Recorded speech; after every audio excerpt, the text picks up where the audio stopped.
Di episode kali ini, Nadira sudah mengetahui penyakit Dikta dan dia memastikan ke kedua orang tuanya. Dan kedua orang tua Nadira pun ternyata sudah mengetahuinya guys, bahwa Dikta sudah menjalani cuci darah sejak dia kelas 2 SMA. Tak lama setelah ayah Dikta meninggal. Di situ Nadira sangat kecewa karena tidak ada yang memberitahu dia. Dan orang tua Nadira pun menjelaskan alasannya, bahwa jika Nadira tahu Dikta sakit dan jika Nadira tahu dia dijodohkan, orang tuanya takut dia merasa punya beban. Karena orang tua Nadira takut merasa bersalah jika Nadira dijodohkan dengan orang yang sakit. Nadira berkata, jika ayah dan bundanya merasa keberatan, kenapa tidak menolak perjodohan ini dari awal? Ayah Nadira pun menjawab bahwa dia sangat menghormati ayah Dikta. Dan Nadira pun sangat kecewa pada Dikta karena bertahun-tahun dia dibohongi. Padahal selama ini Diktalah yang telah mengajarinya untuk selalu berkata jujur ke siapapun. Keesokan harinya, Dikta melihat daftar keinginannya yang telah ia tulis. Dan di situ salah satunya adalah Dikta ingin melihat matahari terbenam di Bukit Ciberuang bersama Nadira. Nah, di situ Dikta menghubungi Nadira guys. Dan ternyata saat Dikta menghubungi Nadira, ternyata nomornya sudah diblokir. Berulang kali Dikta menghubungi Nadira, ternyata tidak bisa juga. Dan Dikta pergi ke sekolah Nadira, bermaksud untuk menjemput Nadira. Di sana Dikta bertemu dengan Renjana, teman Nadira. Renjana berkata kalau Nadira tidak masuk dikarenakan sedang sakit. Di situ Dikta bingung guys, karena Dikta tidak tahu apa-apa kalau Nadira sedang sakit. Kemudian Dikta segera pergi ke rumah Nadira. Sampai di rumah Nadira, Dikta bertemu dengan bundanya Nadira.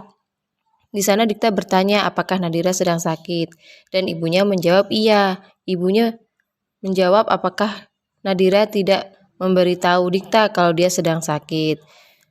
Ibunya bilang kalau Nadira agak demam dan sudah diberikan obat oleh dokter agar Nadira bisa istirahat.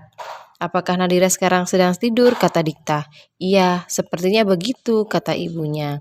Dan kemudian Dikta pun berpamitan untuk pulang.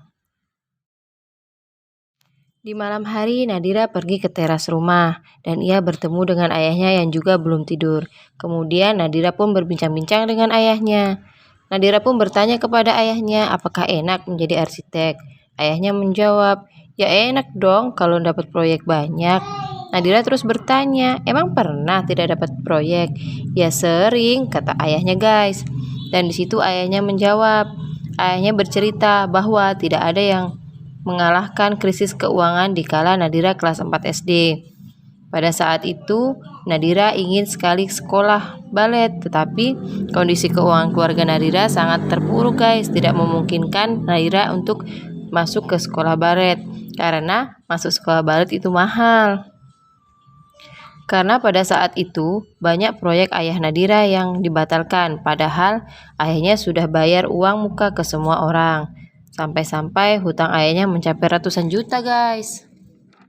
Nah, ayah Nadira ini bercerita lagi guys. Pada saat itu, papanya Diktalah yang sudah membantu keluarga ayah Nadira untuk melunasi semua hutang-hutang ayah Nadira. Dan semuanya itu tidak pernah dianggap oleh papanya Dikta sebagai hutang piutang baru. Tapi sayang, umur papanya Dikta tidak berpanjang guys. Dia meninggal karena punya penyakit jantung. Di situ Nadira terdiam, entah apa yang ia pikirkan. Di sisi lain, Dikta dan teman-temannya lagi berkumpul guys. Tiba-tiba Nadira kirim chat ke Dikta, bilang maaf kalau dari kemarin dia blok nomor Dikta karena mau istirahat dan gak berisik. Nah, di situ Dikta langsung telepon Nadira guys, menanyakan keadaan Nadira dan ngajak Nadira jalan-jalan ke Bukit Ciberuang untuk lihat sunset. Nadira lupa tempat itu dan langsung dikirim fotonya sama Dikta bahwa itu tempat yang dulu pernah mereka kunjungi waktu SD. Tapi di situ Nadira nggak langsung mengiyakan ajakan Dikta guys, dan dia bilang mau pikir-pikir dulu.